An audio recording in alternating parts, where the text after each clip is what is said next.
Okay. This hangout is a go, go, go. Just give it a minute or two. See who joins us. Slightly different format this evening, folks. No small person sat next to me. I do have Sarah over there, though. Hello, I am here.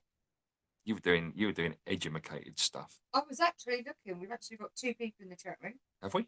We have. Okay. We have Alpha Layla. Hello. Put bonjour. Bonjour, indeed. Bonjour. And John. John Ledford. John. And he said, nice shirt. Me or you? You, I believe. Oh, Sarah. That's okay. Thanks, John. Were you looking into the eyes? You were looking into the eyes, weren't you, John? Yes. Naughty boy. So we'll just give it a minute or so. Wait for everyone to catch up. And the other good thing about not having a small person here is we can be adults. We can vape. Got Ethan Ross. Shake Dog Shake. Not sure who that was being aimed at. And Mum has come in. Mum. Hey, Mum. Yes, the eyes, John. I know. I get a lot of compliments about my eyes. I think it was on about the eyes of your shirt. What, those ones? No. You're a bad man, John.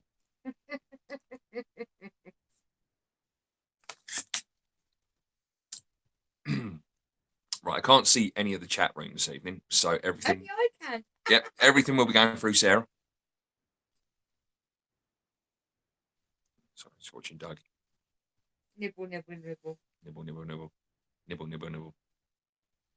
So yeah, as you may be aware, we've had a lot of problems using Anchor, and we never had a lot of problems before.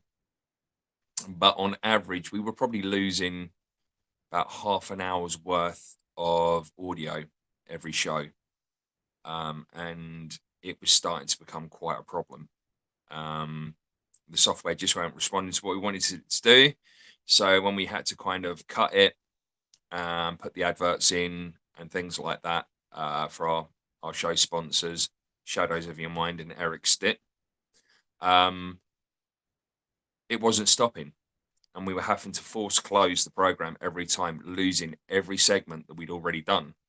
And I think last week we just decided that enough was enough, weren't it? We just couldn't substantiate it anymore.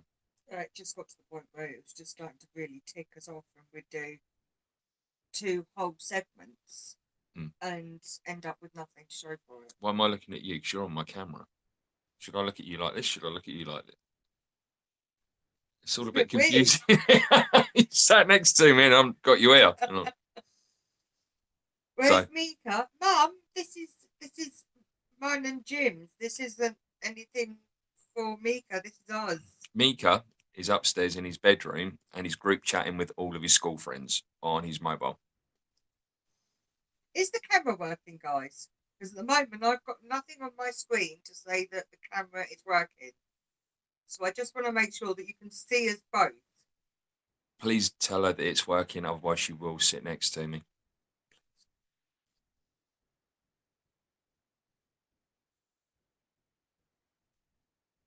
Camera is good. Thank you, Ethan. Thank you, Ethan. I love you. Yes, it is. Thanks, Moo. Thanks, Mum. Like I say, I've got nothing on mine. Mika! It's all right. Mika's actually in the chat room. Oh, is he? Yeah. Mika's in the chat room. Oh, there we go. I've now got the camera back up. I can see what everyone else is seeing now. We back to normal. Oh, Sure. are we a go? Yeah, we're fine. Yeah. So we've got chat room, camera's good, audio's good, Mum's here. John likes your eyes. We're good to go. Yeah, we've got James Santamira. Hey, James. Hello, James. All the way from Liverpool. Family. Hello, mate. So yeah, we've got 9 in there at the moment, and Paranormal Girls has joined. Hey. Right, so going back to basics. So yeah, we were losing up to half an hour, maybe even more, recording one segment. All right, losing the second segment, and in the end we decided just to can it. So up until we can actually now find something of a platform which is a lot better that we can use, we thought, well, we already have everything set up for YouTube.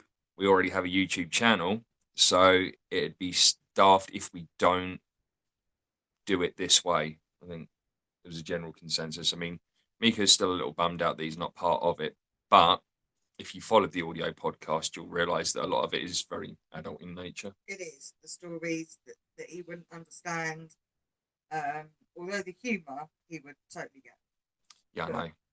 But I don't think, stories like Jesus being okay with cannabis would really be the type of things you want to share with a child. Not to at least 16.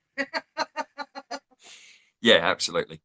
Absolutely. So we're doing it like this. We're going to do it, as I say, until we've got another thing mastered. Someone has put us onto sort of like Spreaker, but again, it's learning how to use a new platform, and between not really getting a great deal of time off and other bits and pieces, we're just gonna have to do it slowly. So, but yeah, no, the Pearson and the podcast will be resuming. Oh, where you gone, sir? Oh, wrong button. Camera's on. Hey, my bad. Totally your bad. My bad. And this evening, I'm also joined by Trey, all the way from Lisa Frith in America. So I have my crystal skull this evening. Right, do you want to go through what stories we're covering this evening? Okay. The stories that we're going to cover tonight, we're going to chat about mysteries of the pineal gland, ignored by mainstream science and research. New evidence reveals there's a darker side of meditation. The moon is quaking and shrinking. And the last one is, do spirits communicate with us during dreams? You see, that's something that Art Bell looked into a lot. And there's a fair few shows out there that he's done with regards to sort of like spirit contact during sleep.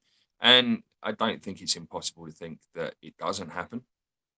But again, this is another good thing about doing it on this platform, is the fact that you can actually join in and you can have your say as well.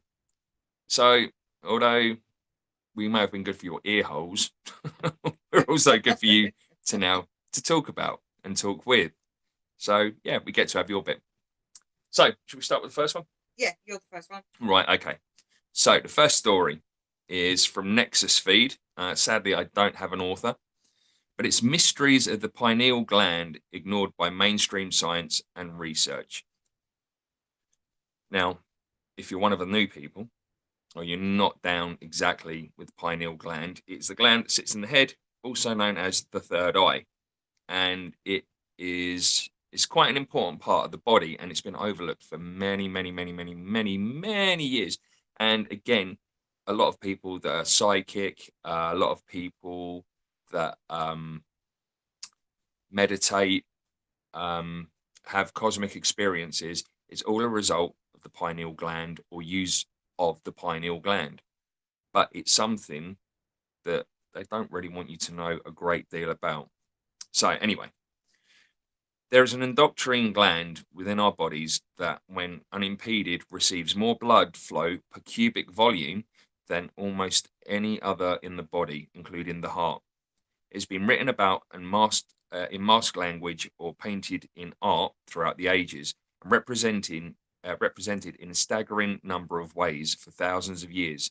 Yet modern medicine hasn't found it interesting enough to study clinically, or has it?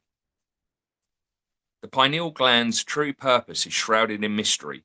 Is this intentional? Will it take an information coup for us to keep us from being estranged from the cosmic gifts, which so many of our ancestors refer to as being locked within this tiny pine cone shaped mass of cells? Or is there modern scientific corroboration for what the ancients called the epicenter of enlightenment, just waiting for us to pursue? So the basics of the pineal gland. On the surface level, the pineal gland, shaped like a pine cone, is at the geometric center of our brain. and is intimately entwined with our perception of light. The pineal gland modulates circadian rhythms, never heard of that word, and thus how we sleep. It remains uniquely isolated from the blood-brain barrier system, yet receives a higher percentage of blood flow than any other organ in the body except the kidneys. The pineal gland is tiny, smaller than a dime, located on the back of the roof of the third ventricle of the brain. The ventricles are parts of the brain filled with cerebrospinal fluid, CSF, which act to maintain the optimum chemical environment for the central nervous system cells. The pineal becomes steadily calcified with age, starting most often before puberty, meaning it shows up clearly on skull x-rays and CT scans to allow identification of the midline.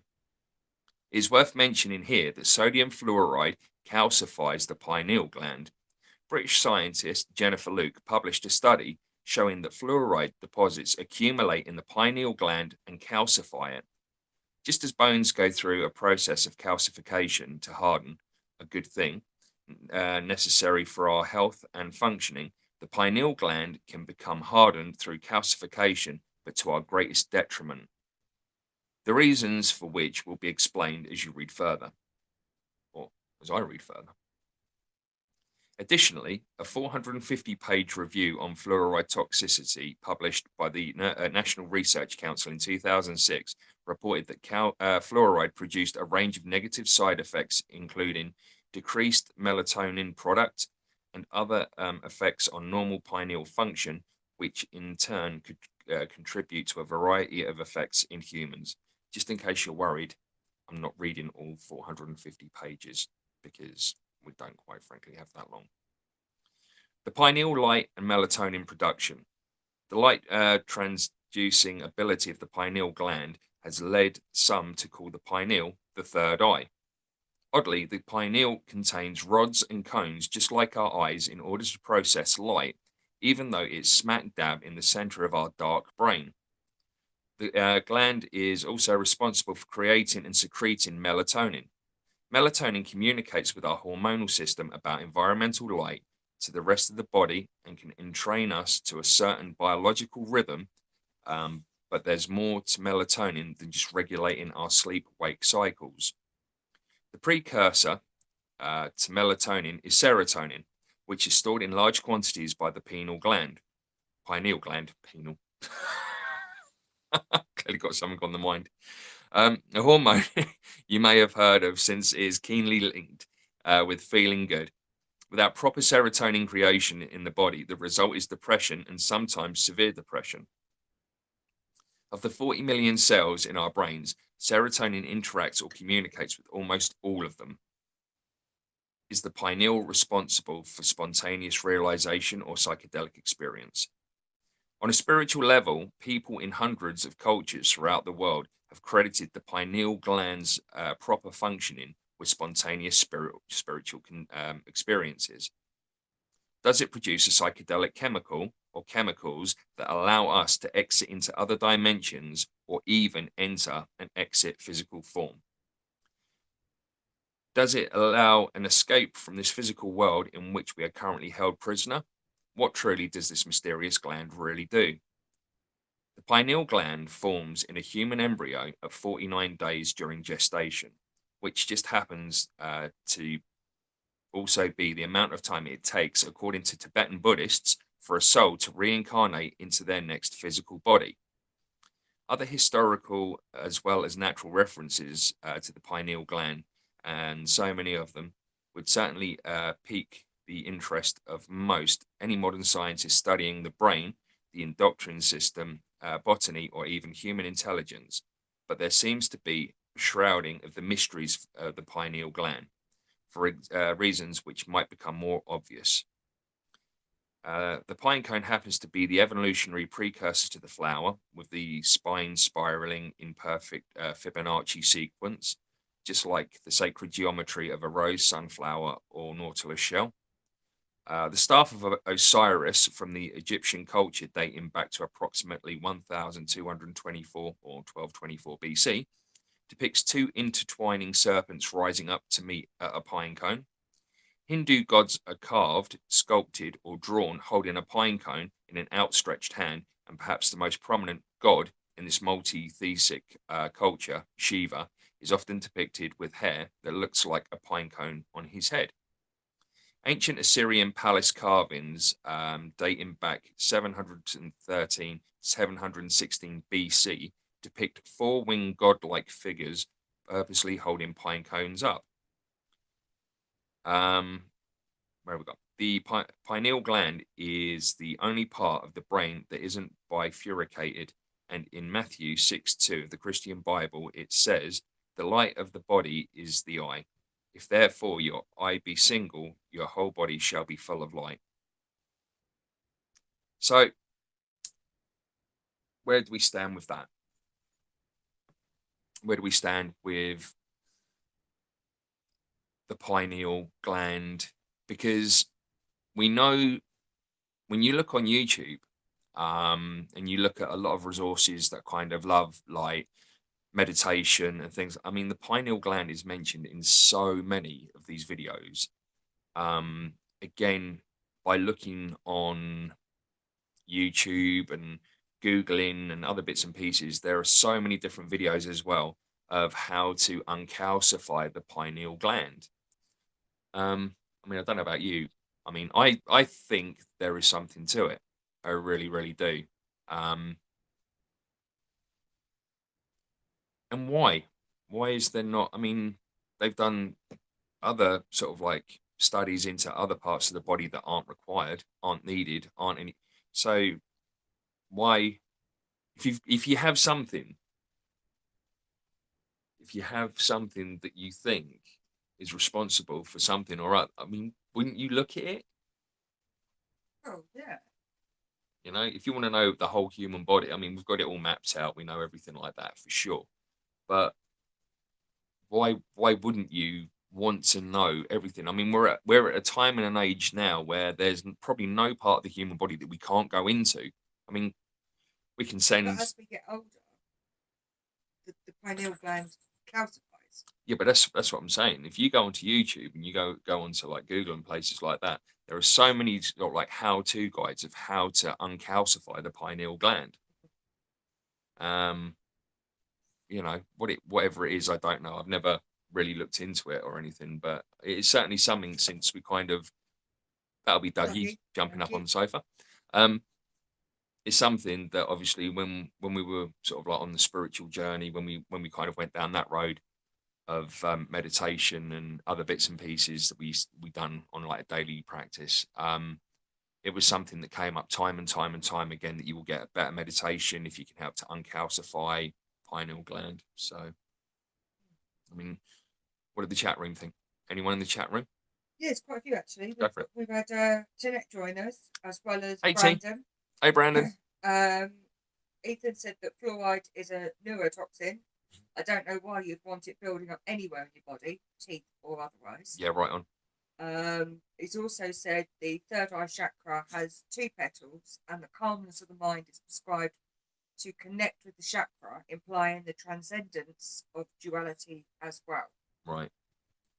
There are other ways of forming appetites. The type of crystal fluoride forms on the teeth that is generally claimed as the healing positive effect.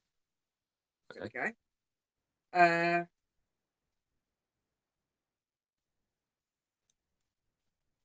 we go. Mika, what are we talking about? Mika, come down and say hello to everyone quickly.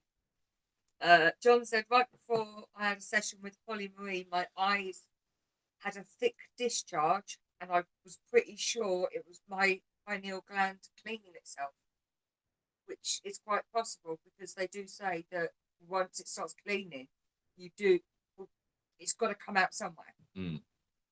What was that? What was that about again? He'd had a healing session right before he had a session with right. Polly Marie. His eyes had a thick discharge. Wow. We need to know more about this. Just quickly pop in and say hello to everyone because they're like, "Where's Mika?" And I think Nana's still there as well. So Hello, everyone. It was so quick, like, How is everyone? We're talking about the third eye. you know, like when you meditate Yeah, and you get that thing just there, yeah. that's known as your pineal gland. Okay. When I you get ain't older, got no 3 eyes. yeah, you have. You got 4 eyes, in fact. Eyes. Ah, I got 4 eyes as well. No, but it's your Yeah, it's your a pineal gland. It's a gland that's in. It's like right there. Yours is still open because you're still very young, Yeah. which is why we encourage you to meditate. And do like cooler stuff because yours is like, right there, and it also helps with the light perception and stuff like that of the mind. So it's quite an important thing. But as you get old farts like me and mummy, it kind starts of clogging up. you know, like my leg starts breaking, you know, and my back Yeah. starts go. Same as your pineal gland. It's a real thing that actually really happens in everything. Right. I'll let you get on then. All right, you say John said hello, and so has Ethan. not your Ethan. This is our friend Ethan. Hi, Ethan. Right. Hi, John. Are you going to stay in the chat room or are you? I'll stay in the chat. All right, no worries. See ya. All right, see you later, buddy. So there you go. You will see some questions. That's all right. Yeah, Mama's we taking the realise questions tonight because I Yeah. can't see the chat. that. So yeah, it does make me wonder. I mean, if we want to know more about ourselves as human and we want to kind of move on a little bit more, why aren't we looking at things that are already there, things that have already been depicted in many different ways? I mean, if you're going to know how, you know, an appendix is useless or something like that, then why aren't you going to look into a pineal gland? I don't. Yeah, it's something else that as you get older, it's not used, or if you're not in But the consciousness, then you're not going to understand how it's used. yeah, but it's not. It's not even a case of that, Sarah. I mean, the way I see it is, it's there. It's there, and it can be used just by unclogging, decalcifying, and things like that. I mean, if it gives us a different, or is that the plan? Is that the plan? Calcify the people, keep them quiet. Well, who was it? Tinette. Fluoride was used by the Nazis to induce zombies, and Yeah. is used in pest control. Absolutely, everything's got fluoride in bottled water. There's one, I think, it might have been Tracy Ash put on when she was traveling somewhere. There was a brand of water, one of the airports that she was, it had like a serious amount of fluoride in. Mhm. Same as toothpaste. I mean, why do you need fluoride in toothpaste? John's put Yeah. the ancient knew about the pineal gland. Exactly, John. It's just fizzled out. Tinette's put, I'd be curious to see what would happen to a child that never used fluoride. Very true, Tinette. Yeah, Very true. because but again, even children's toothpaste still has a serious amount of fluoride in. Yeah. And The what water, does fluoride do to our teeth? don't know. We're gonna have to research into that. We are. The big fluoride, because I know there was a big fluoride debate a while ago. Mm. I don't know whether it might have been last year and that, because there was something that David Icke said about it, and again other various people within sort of like the fringe community, they also stood up and were talking about it, which is why I took note when Tracy Ash put that bottle on. The amount of fluoride in that water was just like, Whoa. yeah. I mean, do you really need that? I mean, it's bad enough as it is. I mean, I can't speak for like what the water's like over in America, but I mean, where we live here in the UK, I mean, It's extremely chalky. it's not just chalky. You've got fluoride in it, Mhm. probably some other like chloride or something in it as well to help purify it and clear it out a little bit more from other plants and things like that. So yeah, it's interesting what it can do. But I mean, I think again, if everyone's sort of like third eye or pineal gland was uncalcified, imagine what we could probably all do as a collective. Mm. Anything in the chat room before you go on to yours?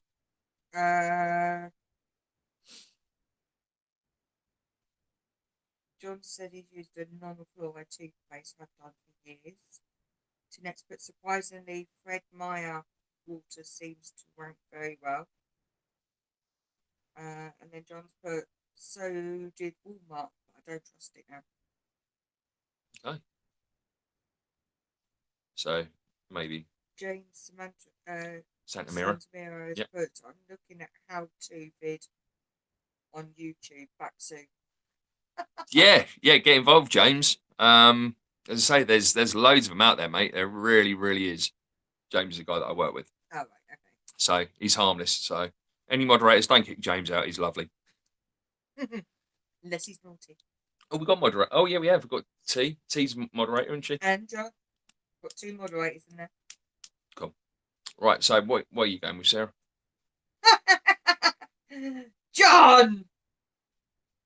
It's just deleted James's message.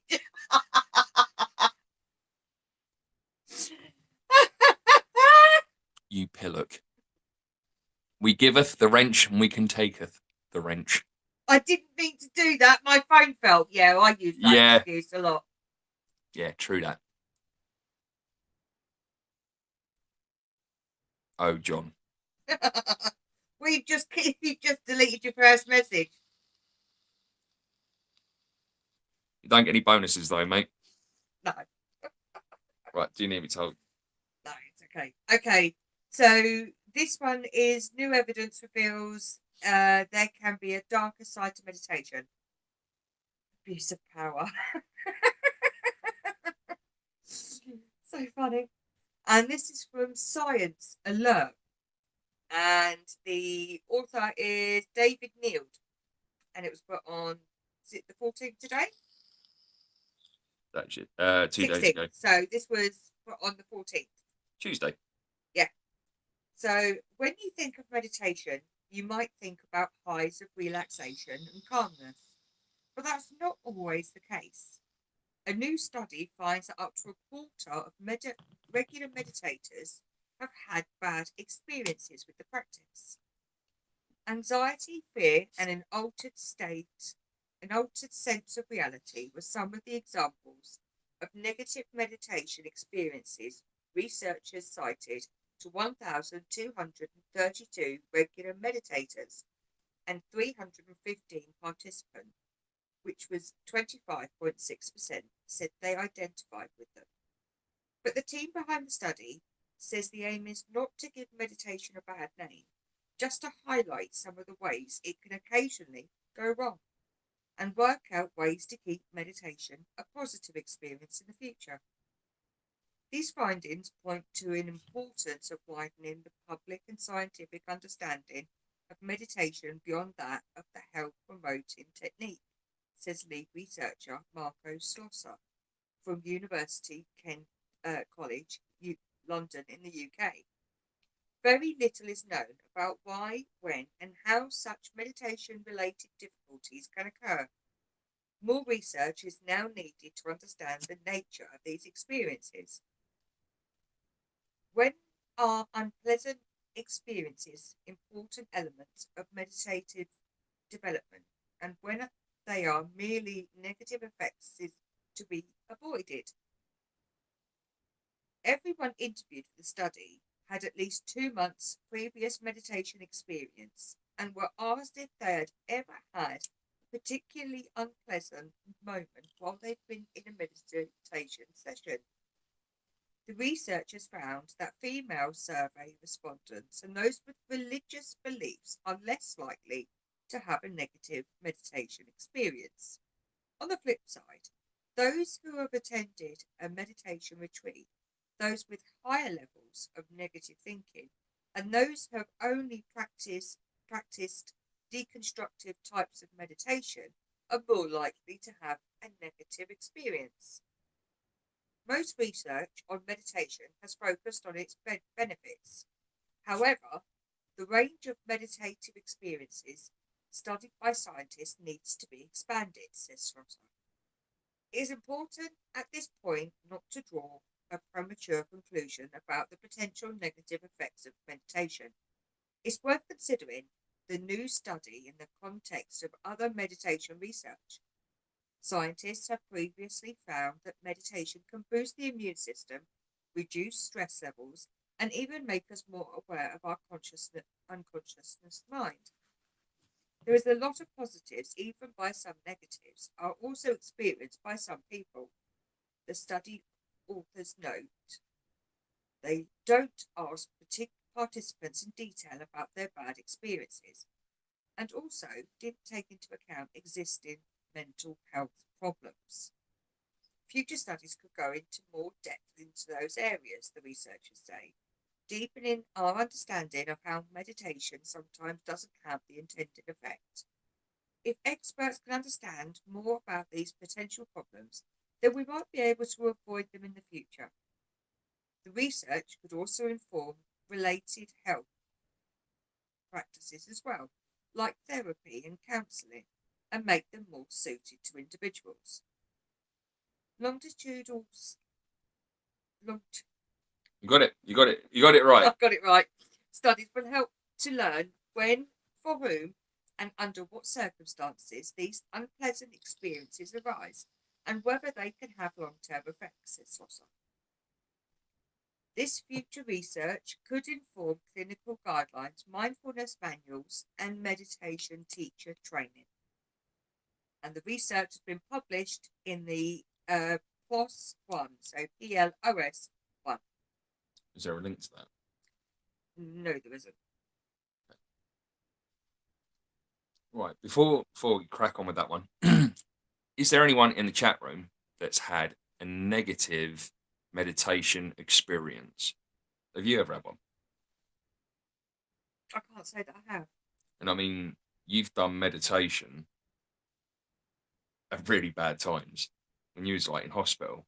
When I was up at St Thomas's for 4 weeks, we done 2 sessions of meditation every day. Mhm. Now, I'd come off tramadol, cold turkey, and spent a week completely in detox, and it was horrible.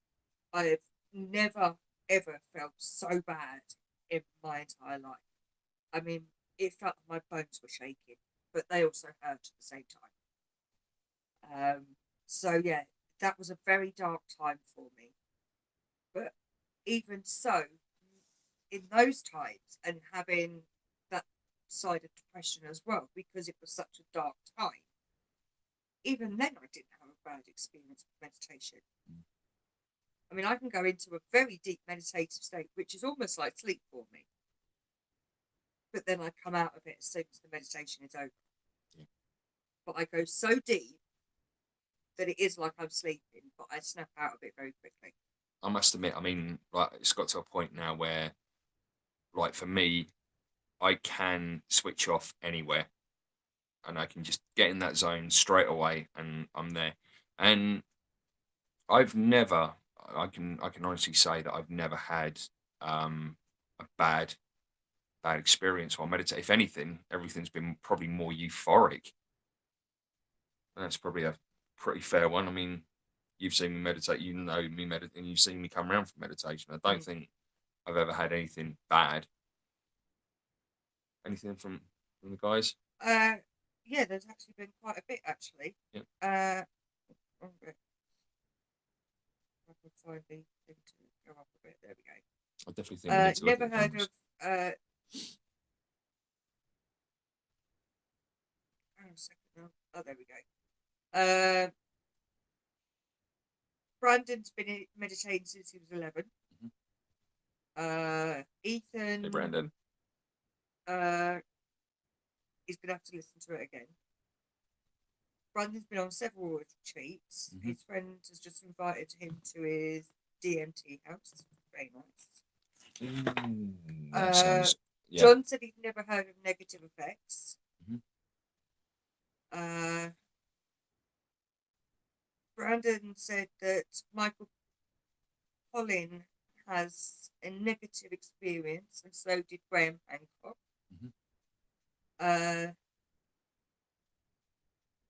What else have we got? I got excited because I had a better idea. I thought they categorised specific experiences, positive or negative results of meditation practice. No, they're just saying that there are effects, but they don't actually take into account People set their minds at the time of meditation, Mhm. what is going on within their lives. They don't ask anything like that. So it's, do you take it with a pinch of salt, don't you? Well, the thing that got me is when they said that they wasn't they didn't check or anything people's state beforehand. But I mean, I do find it difficult to meditate if I'm really kind of vexed over something. Do find it very difficult then, but any other time it's fine and dandy.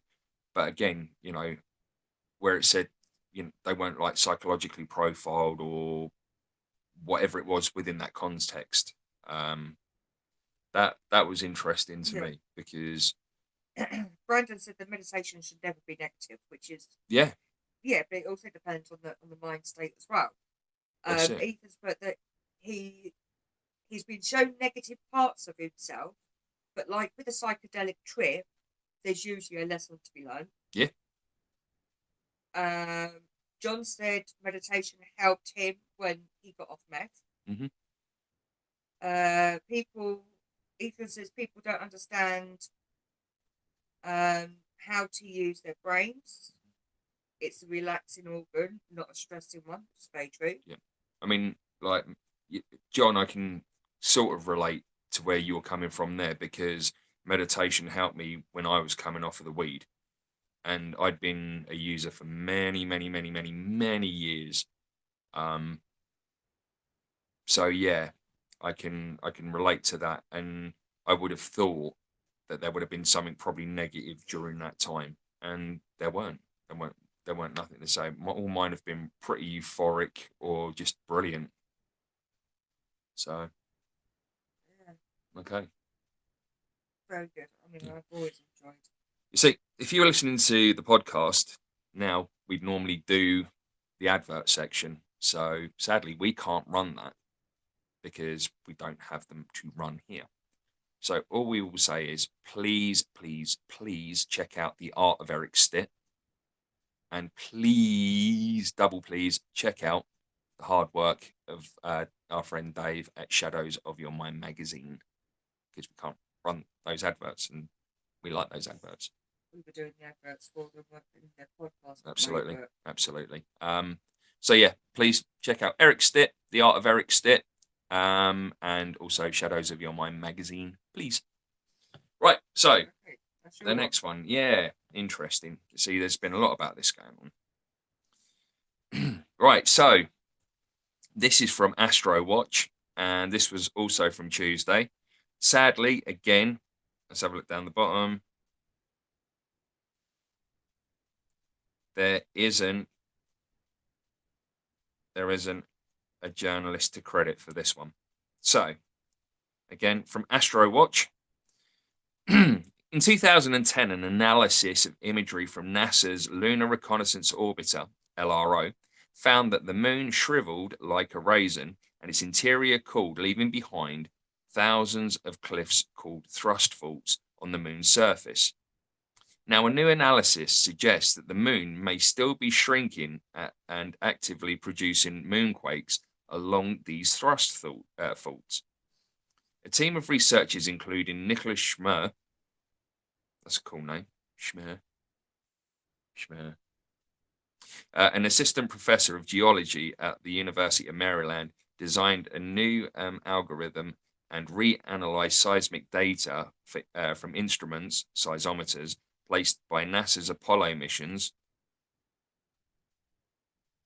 in the 1960s and 70s. Their analysis provided more accurate epicenter location data for 28 moonquakes recorded from 1969 to 1977. The team then superimposed this location data onto LRO imagery of the thrust faults. Mate, this is going to do. Thrust faults. The researchers found that at least 8 of the quakes likely resulted from the true tectonic activity, the movement of the crustal plates along the TFs. See what I did there? See what I did there? Thrust fault. Rather than from asteroid impacts or rumblings deep within the moon's interior. Although the Apollo instruments recorded their last quake shortly before the instruments were retired in 1977, the researchers suggest that the moon is likely still experiencing quakes to this day. A paper describing the work, co-authored by Schmer, was published in the journal Nature Geoscience on May 13th, 2019.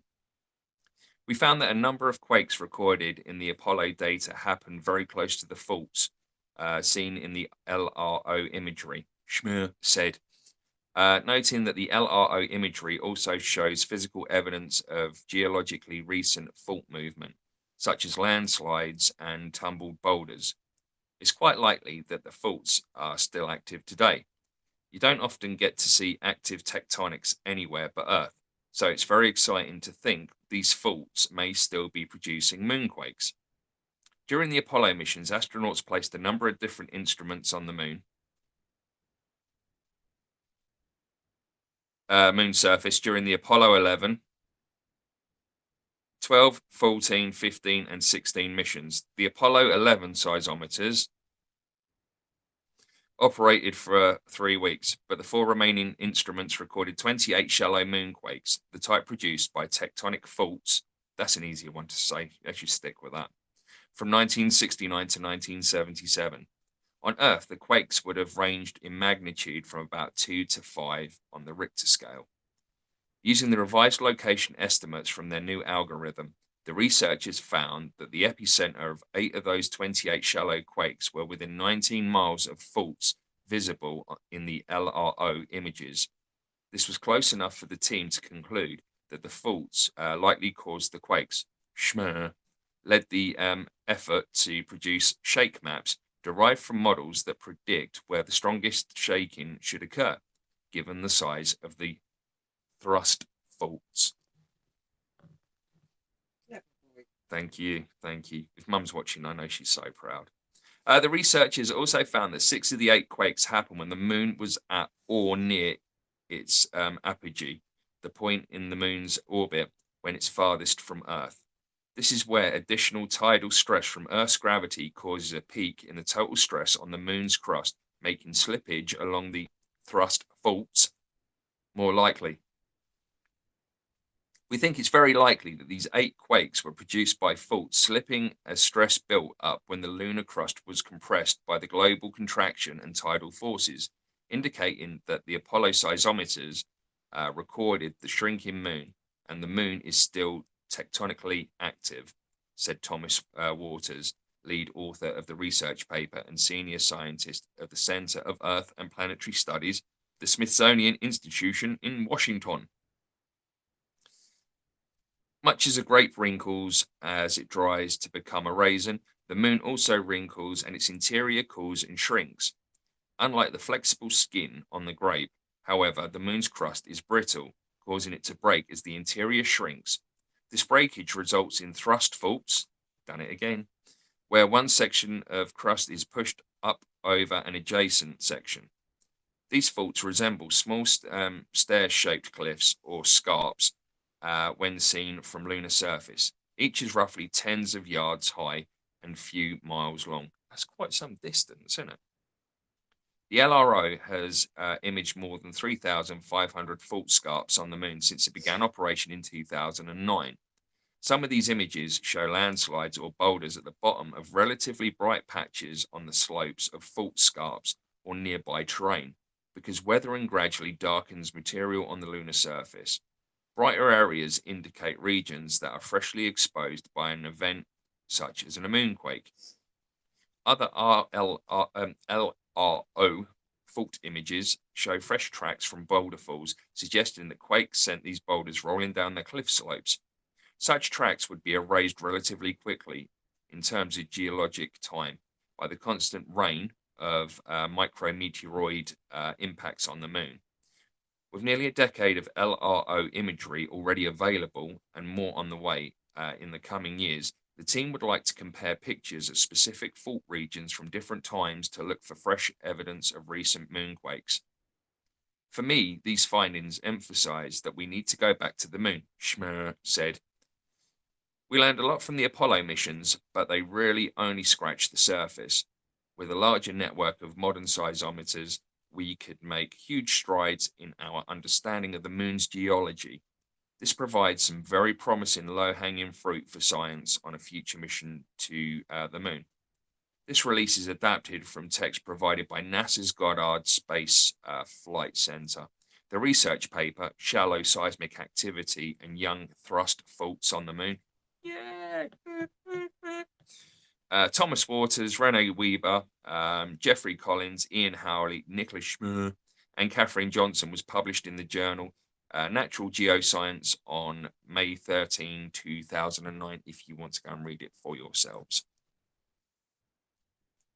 I don't need to say anything about that. Nailed it. Nailed it.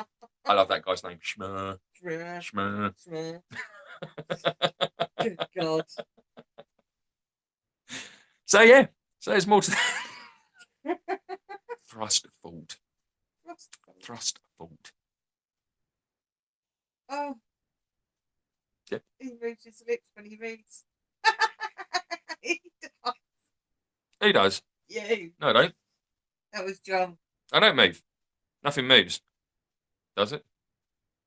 Schmer. Schmer. Schmer. So, Oh dear. well, the idea of movement or seismic activity on the moon is nothing new anyway. We've known that for a long, long time. Ever since Apollo 11 allegedly landed on the moon. And they said that it rung like a bell. And again, there's been other bits and pieces that have been fired into the moon, which have also caused other seismic activity. So it's nothing new that there's some kind of seismic activity. However, I found it fascinating that when it says that it's at its furthest point, again, is tectonic. So it's got the plates that, and that I found quite interesting because if they say the moon is supposedly hollow, then how would that work? Surely it'd have to have something underneath it. Maybe it's got plates. Yeah, no, but you've got to have something underneath that pushing up and out. And do you know what I mean? It depends on how many plates there are and how many layers. So it could be like paper mache. Yeah, but again, say if Layer it's upon layer if upon it's layer. hollow, then obviously wouldn't it just break and there'd be bits of it falling away or something? Do you know what I mean? Yeah. What do you Like mean? you got an Easter egg, right? And you pop a bit of it, either just falls in, don't it? Yeah. Because obviously you have the circumference of it, and if it is hollow, then obviously that would have. You need to have something. I would have thought underneath pushing those bits up That's to. what you mean. So are they trying? You know, I mean, I'm no academic. I don't know a great deal about seismography or anything like that. In fact, I don't even know how to say it.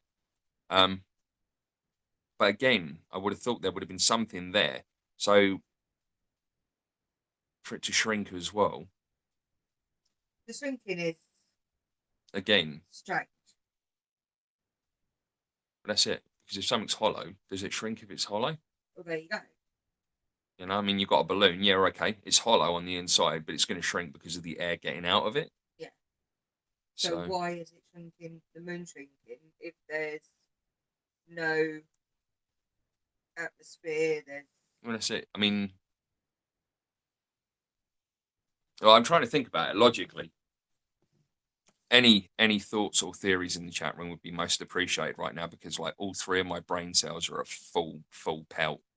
I know.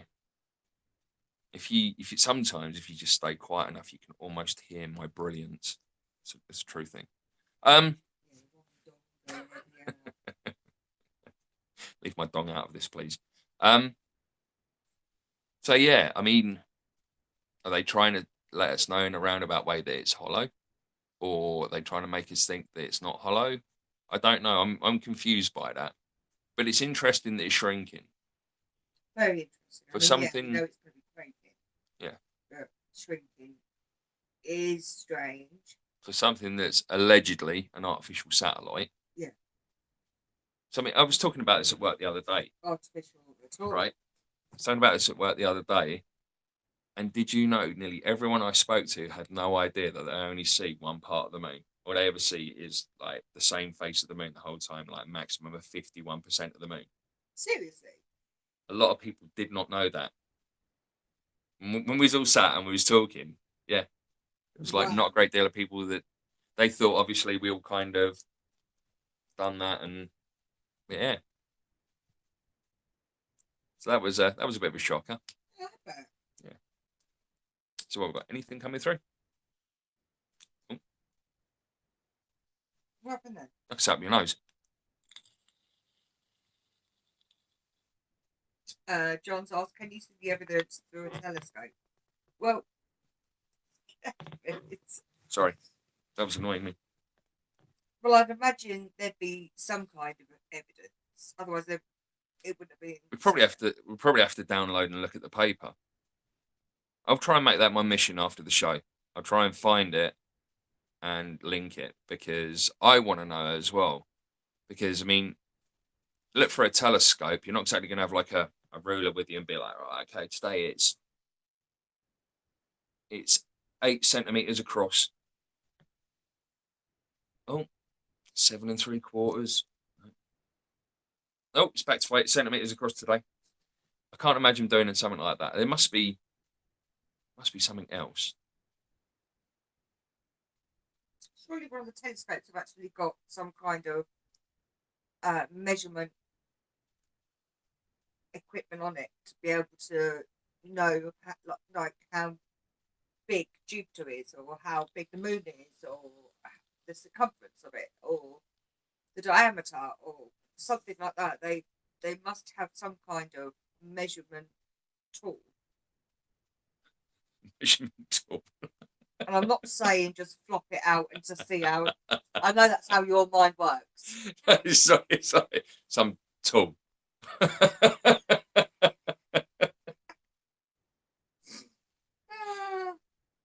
Does anyone actually know how that works? Just out of interest, because I know there's some very, very intelligent people in the chat room, which is obviously why we're not in the chat room because we're not that intelligent.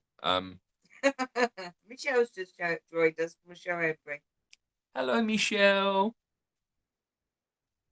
Yeah.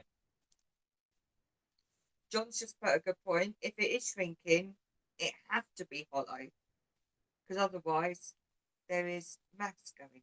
There you go. There you go. So, what are they doing here? Because I mean, it's something I don't know about like you guys over in the States, but it has made mainstream media over here, and it's been quite a big story. So, is there something else at play, possibly? Is it something else that they're trying to take attention from?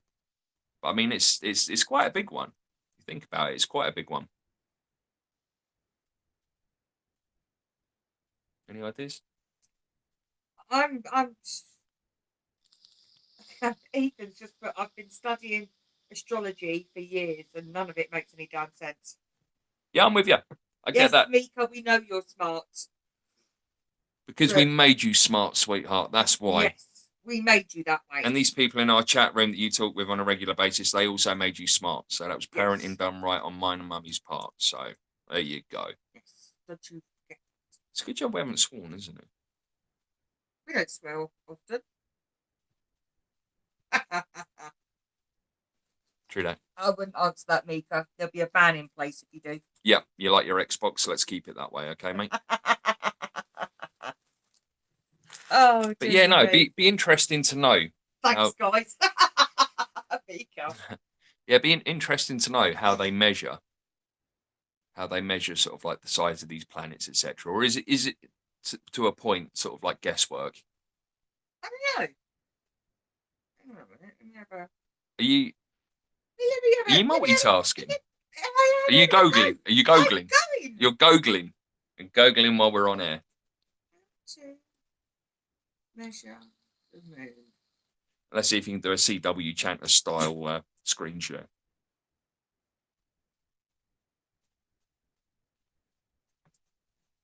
Okay, I'm not sure if that works. Find the distance of the moon from the Earth. You have a friend stand.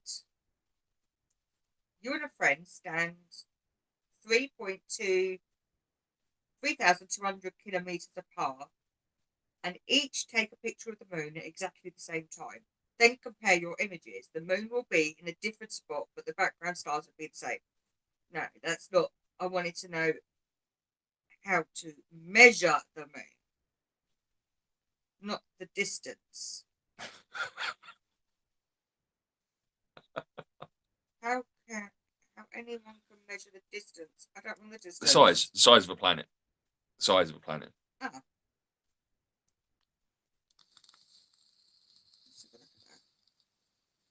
Let's have a look at that. Yeah, you able to how bring do it we up? measure the size of the moon and of the sun? Beginners. There we go. That'd be a good one. It's impossible for the human eye to get a direct measurement of the size of the moon. We know that. The main reason is that when we look at the sky, we totally lack depth perception. This means that when you look at the sky, all the stars and planets appear to be the same distance from us. We've referred to this as the celestial sphere. Yeah.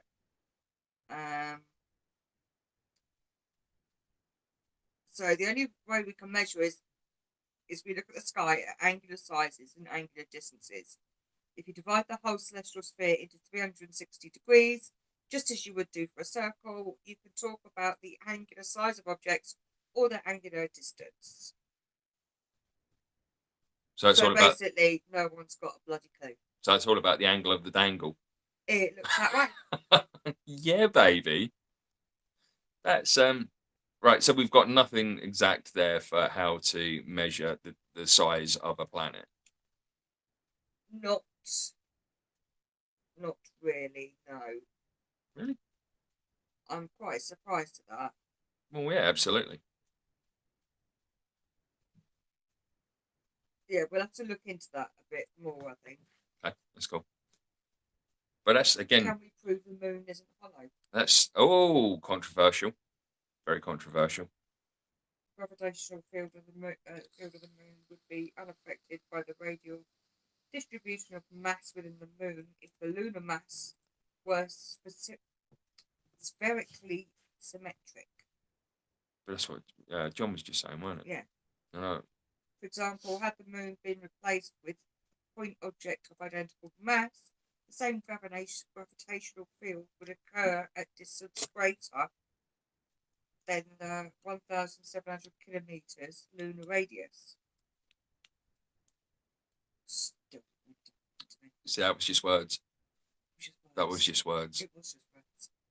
Okay, let's go back to the chat. Yeah. That just makes more sense. Yeah, chat rooms more sense. Google. I tried, guys. Stretch my leg. Oh, dearie me. We've got any class comments coming? This is really messing me up not having a chat room. I can't see. I think I've completely missed. There we go.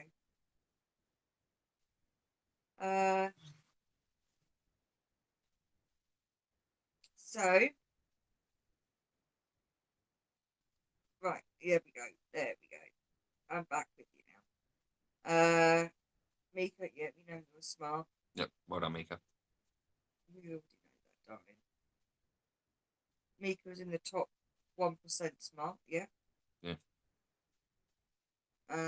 By the time you're your parents' age, you'll be a genius, Mika. Very true. Very true. I wouldn't even wait till he's our age. I reckon another few years. Okay, so what's duckduckgo.com then? What's what? Duck. Duckduckgo.com.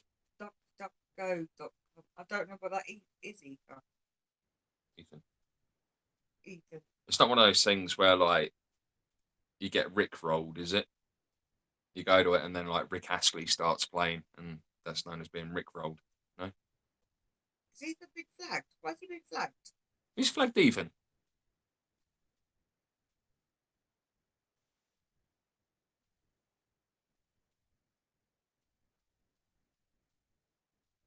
Use the circle equation to find the curve.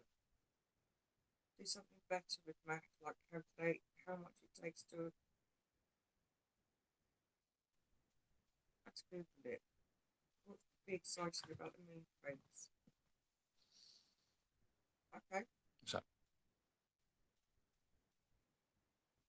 Ah. Okay. Thanks, Ethan. I am going to show that.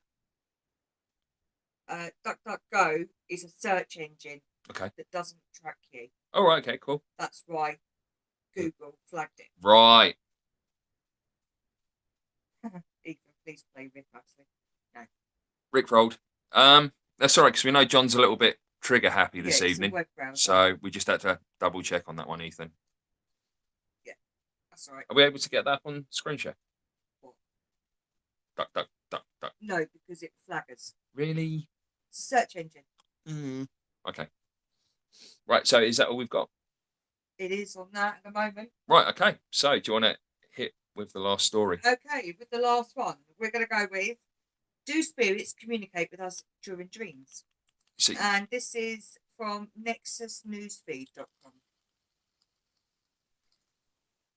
Did you want to say something then? no, just this is the one that I'm pretty interested in. Okay. It's long been said by many that believe in spirit that they can feel they can communicate with us or give us messages through our dreams. Let's look at the different dream states and their claimed connections with spirit visitation. Are they just dreams or something more? It has long been said by many that believe in spirits that they can feel that they communicate with us or give us messages through our dreams. Like a lot of things in the paranormal, it's pretty impossible to prove if a dream is just our subconscious or if it really is a message from the other side. In order to explore this concept further, we need to understand where our dreams come from and what they typically mean. So let's look at dreams, the different kinds of dreams and sleep states, and the phenomena surrounding visitations from to see if there is a connection. What is REM sleep? So it's the paradoxal sleep. During REM sleep, brain waves patterns are similar to when a person is awake. Visual neurons in the brain fire like they do when you are awake. Eyes dart back and forth, and heart rate, blood pressure, and respirations fluctuate up and down. REM sleep is sometimes called paradoxal sleep, as one's psychology is close to that of being awake, but the brainstem blocks all muscle movement. REM time increases with each cycle of sleep. When we sleep, we go through 5 stages of sleep. 4 of these are considered to be NREM, non-rapid eye movement, with the final stage labelled as REM sleep, rapid eye movement. We can dream during any cycle of sleep, but it is most common and most vivid dream during REM sleep. It is believed that we have between 4 to 6 dreams every night. We just don't remember them. What do our dreams mean? A dream is a story or a movie that our brain creates while we're in an REM sleep. There is still a lot about dreaming that science does not yet know or understand. Some speculate our subconscious plays a major role in creating these stories. So much so, in fact, that there is what is called a dream dictionary. Psychology suggests that it comes from our subconscious, and our current state of mind or emotions can play a role in the type of dreams that we have. There are common dreams that people share, from falling from a building to turning up to school or work completely naked. We have all had a certain type of dream at some point in time. A lot of people, however, do tend to argue over what the meaning of these dreams are. In the early 1900s, Sigmund Freud, yeah, explored this quite extensively. He believed the dream was the result of our deepest anxieties and desires. He believed that they often had a connection to repressed childhood memories or obsessions. Precognitive dreams. A precognitive dream is one that shows the dreamer a vision of the future. There are many accounts all over the world of people perhaps dreaming of a certain place they have never seen or heard of before, and months later they suddenly find themselves in that exact same place. Some people believe they are warned about future events in their dreams. There are reports of people who dream.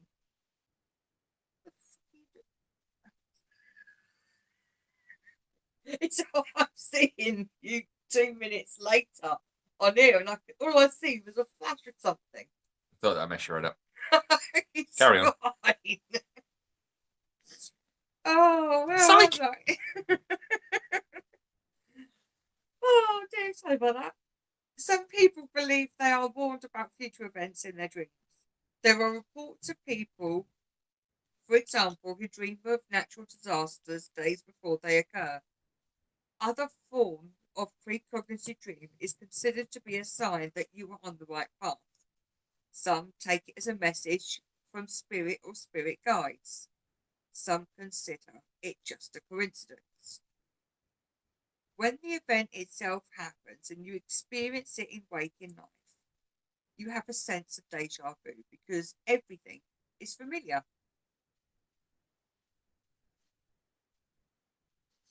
Hypnagogia. Right. Yeah, hypogognia. Hypogognia is the state where you aren't quite asleep and you're not quite awake. You are a little bit of both. It would probably be what you associate with dozing. It is the state that is compared to REM sleep, where a person is in their deepest sleep. Your mind is going through a lot of thoughts, emotions, ideas, and excessive memories. During REM sleep, you are in such a deep sleep that you are not aware of you don't remember this.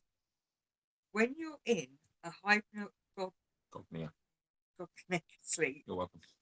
you are in between full sleep and being awake, so you are aware of these thought processes. A lot of people enter a meditative state in which is pretty similar in order to meet their spirit guides or to have some form of communication with the spirit world. They also claim it's a perfect time for spirits to communicate with us because our mind is open and free of outside influence and even our own subjectiveness. You essentially are letting stuff happen with your own judgment clouding things as you are virtually asleep. It isn't until you wake up and start looking at things that your judgment comes back into this. It is, of course, how you interpret everything you have seen and felt and experienced when you wake up, as if you think you have had an hallucination, or if you think it could be something more. This state is thought to be closely associated with sleep paralysis, and it can cause a person to hallucinate. Certain medications, stress, overtiredness, and alcohol can all be factors which can cause a person to have a hypercognitive hallucination. It is the number one conclusion that a lot of people will jump to when a person claims to have some sort of alien visitation in bed.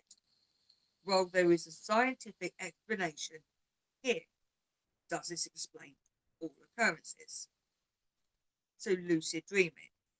Do I go through all of these? Because you've got lucid dreaming, sleep paralysis, spirits visiting in dreams. We go straight to that because we all know what different states of dreams are, don't we? No. Skip to the end. As you can see from the in the picture above, so we've got the picture. Can you see that? Yep. Okay.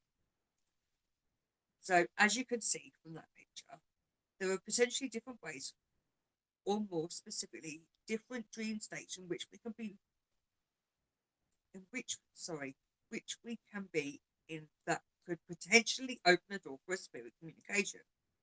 Whether our mind is free of us thinking or judging or trying to control things, to it simply being in a state where unconsciousness is the most vulnerable. Quite a lot of people report having some sort of spirit visitation during a dream. How do you tell if it's just a normal dream or visitation? A lot of people tell me that they know when it's a visitation, as there is a specific message that they understand or perhaps needed at that time. Simply dreaming of a person doesn't necessarily mean a visitation in their eyes.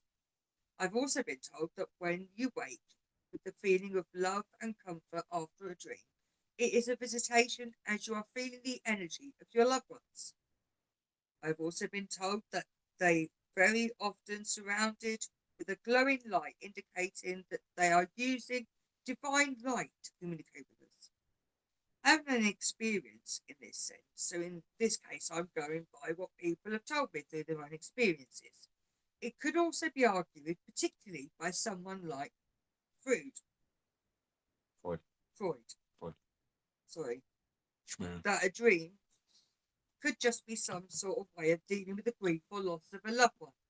Perhaps there are some unresolved issues with you deep down, but you don't want to confront. Maybe something you wish you had said or done. Maybe there is a guilt associated with it. Our subconscious is a powerful tool, but so is our consciousness.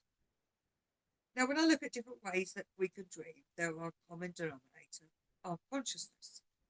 It is unknown exactly what our consciousness is capable of, and if it even lives on after we die. If our consciousness is not confined to our physical body, where does it go when we are sleeping? Is a dream our subconscious, or perhaps it's a peek into something else? We live in a three-dimensional world, and the fourth dimension is time, which we cannot see. Some consider it to be a bridge between our physical world and the spiritual world. The fifth dimension is thought to be the first major spiritual dimension, where a person reaches a higher form of consciousness. It is in the fourth dimension that people claim they can astral travel and leave their body by their consciousness to visit another place or person. The fourth dimension is also made up of time. When we dream, it can feel like a dream has gone on for hours. In reality, a dream lasts for only 20 to 30 minutes on average. Time doesn't seem to apply in our dreams, the ones that we remember anyway. Is this an indication that perhaps during our dreams, we are entering a different state of consciousness? Is that what would make it possible for us to receive a visit from a loved one in the form of a dream? Is that why we only remember certain dreams? So there's a part here where it's my own experience with a spirit visiting my dreams. Okay. I have some pretty crazy dreams. Once I didn't talk to my husband for 2 days because he dreamed cheated on me, and it took me a while to realise that I was basing my anger on dream. Sometimes, though, I have a dream where it really stuck with me to the point that I think it's possibly something more to it. My grandfather passed away just before my 21st birthday. I wasn't actively investigating the paranormal back then. It was just something I had an interest in. A few months after he died, I had a dream that I was surrounded by my family when the phone rang. Back then, it was common to have landline phones. I answered the phone and heard his voice on the other end. I asked him where he was. He said he was all okay. I was crying in my dream, tears of happiness. It was the first time I experienced the death of a loved one, and it took me a while to come to terms with it. It was a comfort and reassurance I personally needed at the time. I woke up feeling a sense of comfort, thinking perhaps he had found a way to contact me and let me know he was okay wherever he was. Fast forward to earlier this week, I had a dream where my mobile rang and I received a call from a payphone, something that doesn't really exist anymore. He was on the other end. He told me he was getting on a train with my nan, who passed around 5 years ago, and they were going shopping. That was extra odd, was that this place This took place on a Wednesday, which was the day that we all used to go shopping together. In both dreams, I never saw him, I only heard his voice, and it was his voice. He even said my name in the funny way that he'd always say it. Again, I woke up comforted. It had been 16 years since I had heard from him. I had never had any experience with any other spirits or loved ones that had passed. This was the only two occasions. I could say it was my subconscious or something else, but I honestly don't want to. I feel comforted and feel loved, and all day I was remembering him. It was a lovely feeling, and I'd like to think it was his way of saying hello. At the end of the day, like most things in the paranormal, we can't really prove if somebody is really receiving a message from spirit or if they're just dreaming. I can argue all day on this topic and look at all the different possibilities, and even if a spirit is what we think it is, sometimes rough, sometimes tough, I like many others just want the comfort of knowing that my loved ones have passed over are okay. So maybe this is something that doesn't need to be debunked. Is it hurting anyone by thinking a loved one visits us in a dream? I don't think so, and I don't like to think that my special experiences are my grandfather's way of saying I haven't forgotten you. I'm here doing the things I've always loved to do. For me, that is just enough. Right. Well, I think it's probably easy to ask who hasn't been visited in the dreams. Yeah. I know after I lost my best friend, there was a dream, which was quite poignant.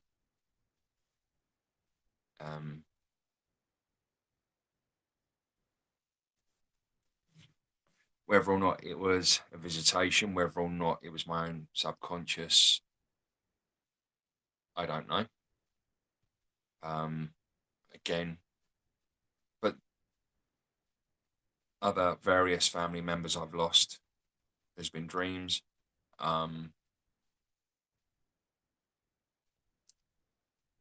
Yeah, it's certainly interesting. Some people have said that when you're asleep, that's your life existing in another universe, in a parallel universe or another dimension. Another thing which I was listening to a little while ago, and it was the day that I went out hiking with Mika. So if you follow me on Twitter or Facebook, you would have seen the pictures a few weeks ago of us out hiking together. When I got home, a good friend of ours, Dave King, who runs a YouTube channel which is All Art Bell, and he spends a lot of his time making these Art Bell videos to put on out on YouTube. He'd actually put one up about dreams, and it was with a couple of people, and they were telling you how you could program your dreams. And they suggested that possibility of out of body experiences do occur while you're asleep. Yeah, it's a big one. It is. I mean, either or, it's still very comforting, isn't it? It's really great. But then again, you've also got the other one, the other types of dreams. I mean, like one of the stories that I remember hearing on Art Bell was someone having a visit from, I think it may have been a parent or something, and then waking up in the morning to the news that that parent had died during the night. Don't know if you remember that one. Dreams are very, very powerful. And I keep saying a lot. Just certain things kind of wake up certain memories, and you know. So talk to us. Okay, so Ethan's put, my friend got a recently passed friend's name on one of the Spirit Box apps within an hour of using it. As we tried using one of those a little while ago on a paranormal investigation at Dover Castle, but we're pretty sure that we were getting interference because they weren't using modern digital radios. They were using walkie-talkies. So we're convinced. But I'm gonna go back again. Obviously, I can't go today because if you saw my posts earlier, I've got a bit of a bum knee. So walking around a castle and around miles of tunnels isn't really going to help. So I've rested up today. But I was going to do some today. But we're looking possibly Saturday, maybe going to Dover Castle. So if we do that on Saturday, I'll take myself off and have a little bit of a play with the box. What else we got? That's been looked at on dreams. Even if I read someone's mind while they were sleeping and they knew who I was. It's not unusual to hear of people dream invading. Yeah. Again, that was another. What there is after the show, I'll share this out on social media. I'll find the link from Dave's YouTube channel of the Art Bell and Dream Show, and I'll put that in the comment section underneath. Talking of links, the one person that you didn't mention when you said about the adverts was Inquire Within. Inquire Within, yeah. Sorry, Whoops. that was John that pointed out. I'd like to point out, when I wasn't mentioning the adverts, I did miss out our friend Inquire Within. When we do the podcast, he supplied the music for it. So, Brett, really sorry. But you have got a shout out at the end of the show. So, compromised. So yeah, I mean, there's all these dream specialists, sleep specialists, that believe that you can do so much during your sleeping state. Jeanette said she used to lucid dream. Oh, where's the message? I used to lucid dream and deja vu tons when I was a teen. It was fun playing flying Mario Brothers in my sleep. I like that. Yeah. I can go with that. Even though I was more of a Sonic guy myself, but I can go with Mario.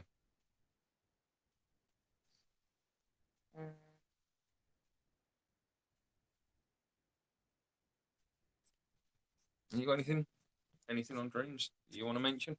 I have many dreams, and I do remember as a child, especially having deja vu dreams. Yeah. And I would have a dream, and it would be basically almost like a whole day from start to finish. Who would say what would happen, the responses, and word for word, it would come true. Is that because we're more open as children, though? Because I think I a lot believe of it us, is. a lot of us, I know I've had certain dreams about being in certain places, and a week, 2 weeks later, I'm in that certain Yeah. place and that certain And it's not a situation is place. occurring. It's not a place that you would have thought of being in. No. Or a situation you would have thought you'd be in, but No. you are there. And I do believe that younger, you're more susceptible to it. But then I've also had it a couple of times, even recently. Let's throw this in. Pineal gland. Does that play any part of dreaming? Oh yeah, it's subconscious, isn't it? And consciousness. But that's it. So, because we were saying earlier about being younger and the decalcified pineal gland, and now we're just saying as we're getting older. Yeah, I believe that they do. They are connected. Just throwing that one out there for a weird one. But yeah, I still have the deja vu dreams now. You can envisage word for word what someone's going to say in a conversation, or not to wear that colour because you know that other person's going to wear that colour today, and it turn up and Yeah. It's like everyone knows that if you want to double your chance of visiting the ER that day, make sure you're not wearing matching underwear. True Not that. sure that you've always seen underwear ladies. Right, we got anything else coming in? Ethan, I've actually heard of people who can literally plan their day before it happens. Mm-hmm. Yeah. Is that through the programming, the pre-programming of dreams, or is that through the dream state itself? Because there are so many people that say that you can actually pre-plan your dreams, and there's certain activities or certain like exercises, if you prefer, like mind exercises that you can do before sleep. I mean, I've never tried it myself, so if anyone has tried it, I'd be very interested to hear if it has a success rate or if it's any good for you. Hey, Jeanette. Hey, Jeanette. She said that she still has very clear dreams. Yeah. Because I don't know. I mean, I have problems remembering mine.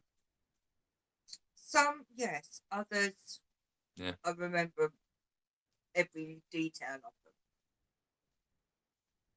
But I'd only remember one in God knows how many nights of dreams. Just because I don't remember them doesn't mean I don't have them. No. I mean, But then there were times where I don't remember them, and then I suddenly think, hang on a second, I've been here before. Yeah. And then it all comes clicking back, and then the conversations, word for word, come back. I mean, another interesting thing that these people on the Art Bell show were saying was if you want to find out about your previous life, just before you go to sleep, you keep asking yourself, show me my previous life, show me and that dream that you're meant to have that night is already pre-programmed before you have it to show you a previous life. And that's what I mean. Is it all power of suggestion? Is it all, you know? Don't know. Ethan said, when I read that person's mind, our foreheads were touching. Jeanette said, maybe the pineal is a gateway that we pass through while we're dreaming. Yep. Could that be the purpose? Which is why when I imagine sometimes when you fall asleep, it feels like your eyes are focusing like that kind of angle, doesn't it?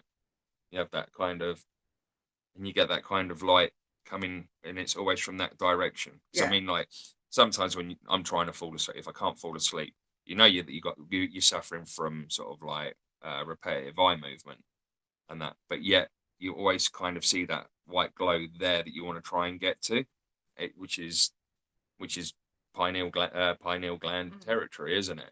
So yeah, I mean, gateway, why not?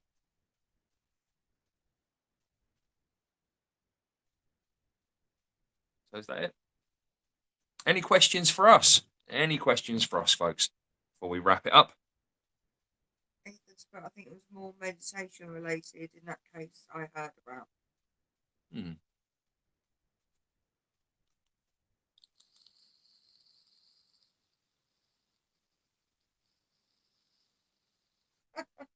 Ethan, welcome to Why Biology Beats Machines.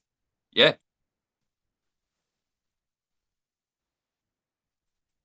I mean, we are such an amazing thing in so many different ways, whether it be awake state, sleep state, repairing, regenerative state. You know, we are a truly amazing wonder. You know, I think human beings should be the eighth one. Why? And I can't understand why we're so intent on trying to destroy ourselves. You know, I really can't, because we are truly amazing in every facet. You know? I don't know. Don't got any questions for us? Anything else coming through? No, nothing like that's come. Jeanette, I always feel like I'm falling when I go to sleep. Wakes me up. That's the falling off the edge of the curb, isn't it, Jeanette? That you just feel like you're just dropping off, but then you have that falling feeling. Yeah.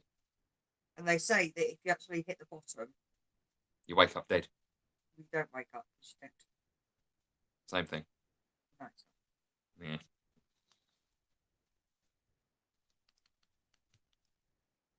I'm looking at you.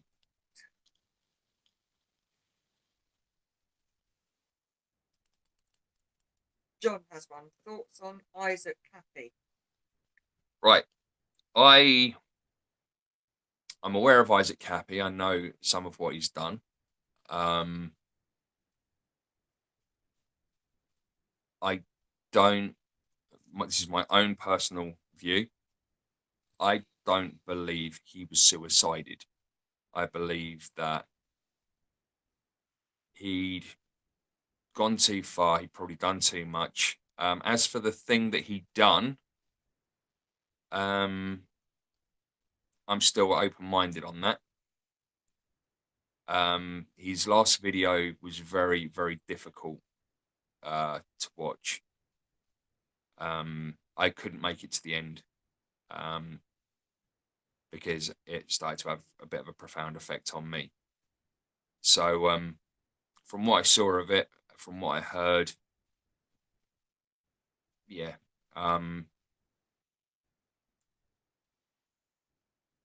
The comment section, I read a lot of the comments and bits and pieces in there. I genuinely believe, I mean, I think CW hit it on the head this morning when he said that he'd done too much. I mean, the guy looked rough. And I think, you know, people saying he looked paranoid and stuff like that. I mean, anyone knows anyone that's even been in any of those situations. You know, when you've had like a good bender for a couple of days, you're definitely in that situation. Yeah, and we can both both relate to that. And I do genuinely believe it was suicide.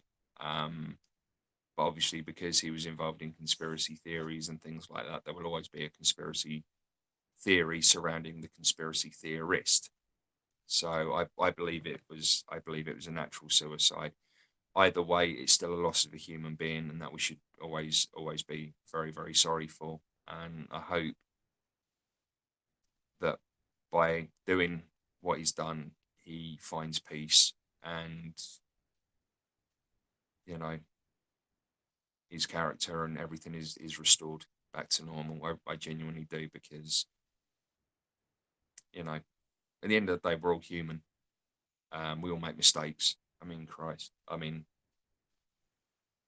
I've made mistakes, which is why I certainly don't judge other people.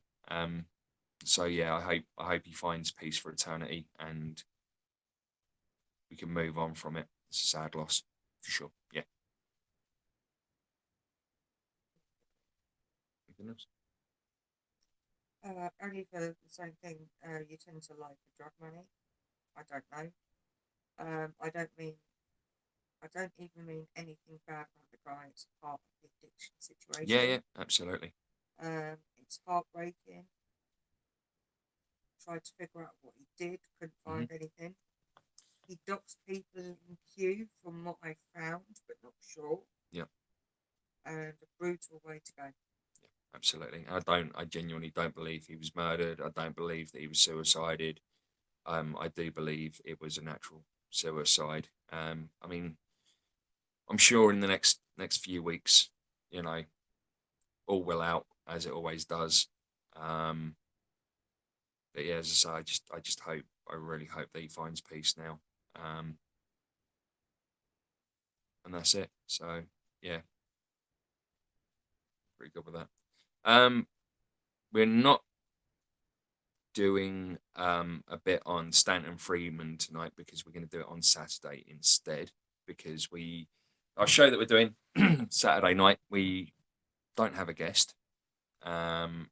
We could have got a guest, but we deliberately kept it that way because we thought we'd have an evening hanging out with you guys for a while, because we haven't done it for a while. I'm going to kind of recap on our beginner's guide series. So if you could make it, that would be great, because we'd like to know what you've learned. Sarah, you've been very, very busy this week sorting out new guests and that for the shows. I have. I can confirm we've got Calvin Parker, the Pascagoula abductee. He's definitely coming on. We have a date set now. Yes, and we have Dr. Philip Mantle. Oh yeah, Philip Mantle will be coming on for that one, because Philip Mantle has done his book for him. Yeah. We also have Dr. Irina Scott coming on soon, and she is talking cover-ups. I'm currently trying to get Dr. Dan Farkas on to talk about his book Hyper Civilizations, how we've had an ET presence here for forever. Who else have we got? John, yes, we are rescheduling the cryptids, and Yep. that has been rescheduled. That's in August. That's going to be in August now. We've got Tracy Ash. Tracy Ash is scheduling. coming on for a beginner's guide to Ascension, but We need to set a date first. yep, we've got to set a date for that. We've got Kay Marie McCulloch coming on to do our beginner's guide to alchemy. We've got Michelle Embry. She's coming on to do our beginner's guide to tarot. Is Michelle still in the chat room? She is. Everyone say hello to Michelle. She's going to be a guest on the show, y'all. We're currently in talks with a couple of people to do one on magic. I have just been given an email address for someone to do one on paganism / Wicca as well, which is quite important to us because we follow a lot of paganism and Wicca.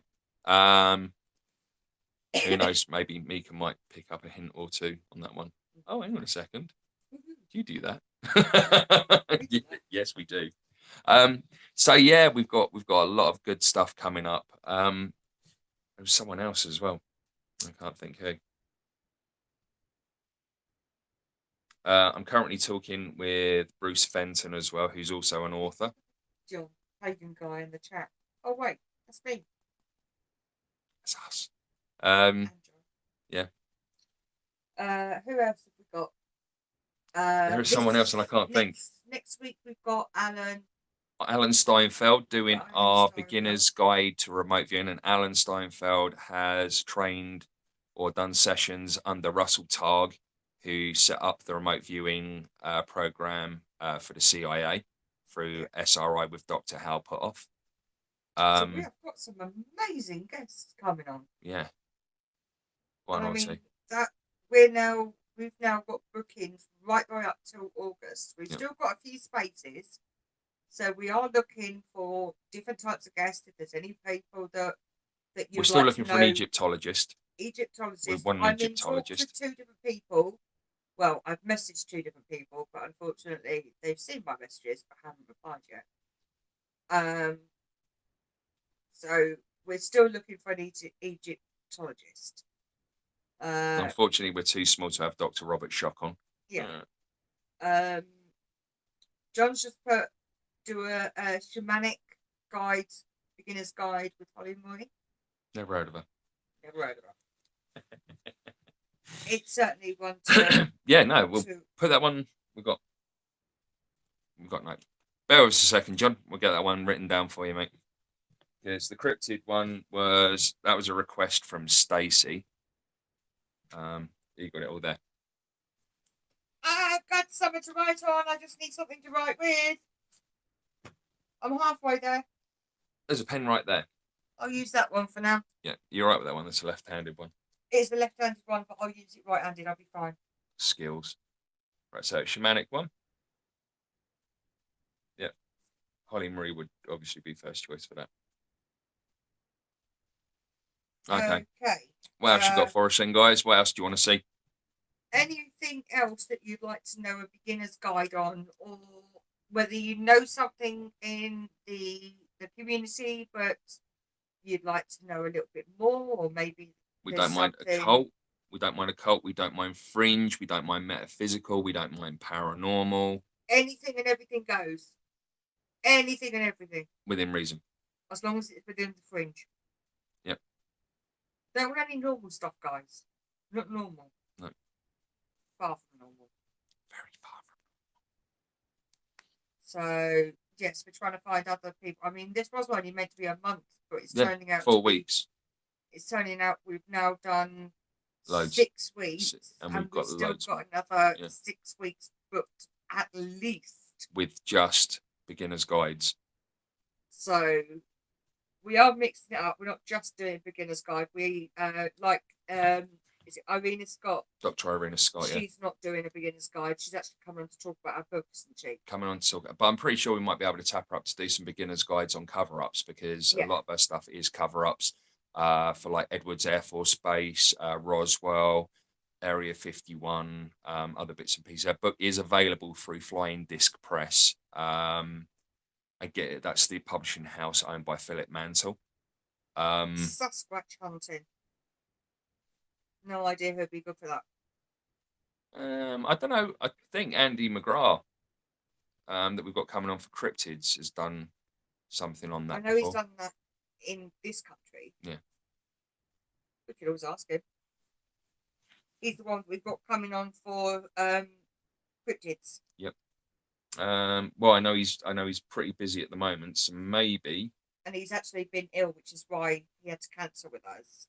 But we, like we say, rescheduled for. Mike from Twitter is good for Bigfoot. Mike, which Mike? Mike Schwartz? Mike Coates?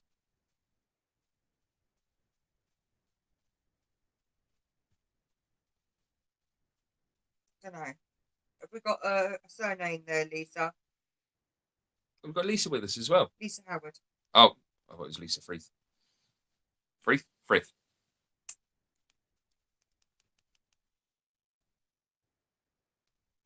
Fairies and Celtic myths.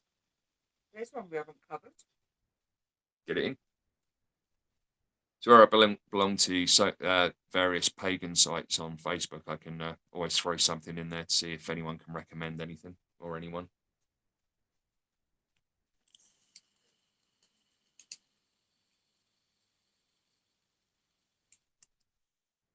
King Arthur. Michael Townsend for Beginner's Guide to Bigfoot. Michael Townsend. Hmm. Okay. Well, have we done one on Bigfoot? No, we had Sue and Otter on. The psychics. Why am I thinking? Oh no, we've done a separate show with them on Sassy, didn't we? Yes. Yeah. So we've already done one, but we haven't done a beginner's guide. Right, okay, cool. Let's make that happen. Right, what else you got for us, guys? Lisa said she can't remember the last name, but you and Sandia are friends with him. I've got a feeling it's probably Mike Schwartz.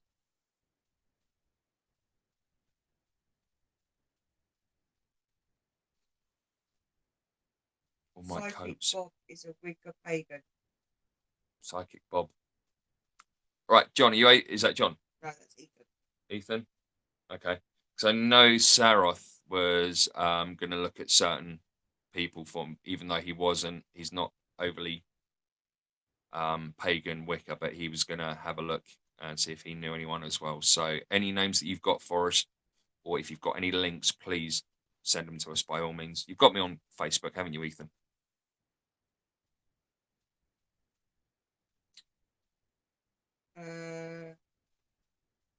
But what we'll do is we'll close out in a minute, and we'll throw this at you again on Saturday if you can make it for the show, because hopefully we'll have like our normal audience in as well, so we'll have a few more ideas.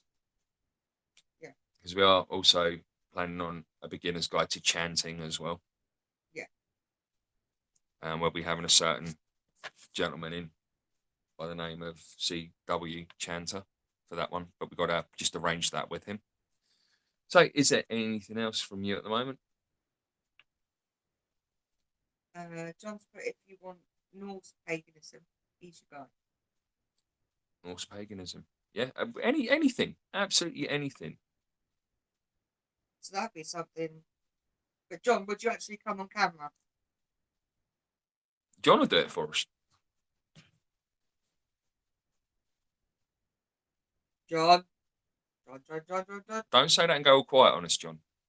John, would you come on camera? For your friends. Would you come and have a conversation with us? Come and hang out with the Pearsons for an evening. Oh, for me, anything. Oh, you're booked. You're losing your wrench. No, he's not. Because I'm the one that gives the adventures out. You're Do you know not, what? You don't know how to do it. When you come on as well, we'll make sure we got our Hawk shirts on as well. All right, we'll put our Hawk shirts on just for you, buddy.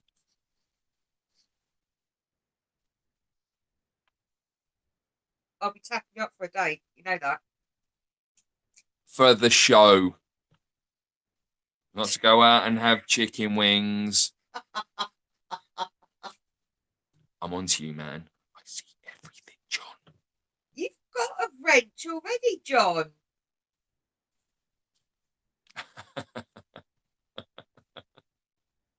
One of our first You said I mods. need a hammer anyway. So you've already got a wrench.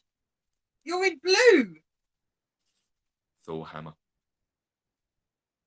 The hammer of Thor. You have the power in the chat room. Right. Okay. So, is that it then? So, shall we wrap? I think so. Otherwise, we're just going to go on for Okay. hours. Right. So we'll go back over this again Saturday night. Yeah. It'll be a nice relaxed vibe. So just rock up wearing your Crocs and pajama bottoms. It's going to be quite an informal show. Let's just put chicken wings. Sanjay Greg. It's not in bed because we're down here and he can't get down here. Mika. So Mika has taken the opportunity. Mika Lewis. To be up late Mika on Lewis. a school night. This is your father speaking. Should be in bed. You should be in bed. Just because your parents are on YouTube. The tube of you. All right. So I suggest. So get your little lily white bud down here and start getting put that mobile phone down and honestly shake that butt down here and get ready for bed. You better be sorry, boy. Yeah. Get down here now. Yeah. Right. Okay. He's terrible. He's an opportunist. Yeah, fair play to the boy. He's using his brain. He is using his brain. Right, so shout outs tonight. First one, Natasha. We hope that you're feeling better soon. We hope that you're on the road to recovery soon. We love you very, very, very, very much. So that's Natasha from Mysterious Forces Live. Eric Stitt, again, our homeboy. We love him dearly. Dave Partridge, Shadows of Your Mind. Sorry we couldn't run the advert, but big shout out to you anyway, buddy. Brett Larson from Inquire Within. Sadly, we can't play the music, but again, we still love you anyway. I hope to. We hope to get it sorted. Yep. Ray and Dennis from Sixth Sense Media. Kat Hobson. Our good friend Davey. We love Davey.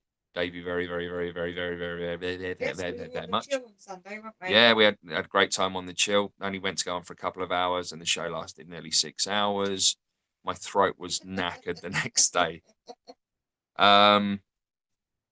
Who else have we got? Right, we've got C Dubs and Kel. Big shouts out to you two. New viewers, always big shout out to you. A big shout out to our fantastic moderators in the room. Mr. John, Miss Tanette, if you're still there, please take a bow, make yourselves known. Everyone give these people some love. Also, you guys for watching, taking a couple of hours out of your life, which you didn't have to do. And we appreciate that time is everything because we don't know how much time we have left, but yet you chose to spend it with us, which means more to us than anything else. So, good night from me. Remember, life is a series of hellos and goodbyes. And until next time we see each other, it's goodbye. Have a good one, and we'll see you on Saturday. See you Saturday. Bye, folks.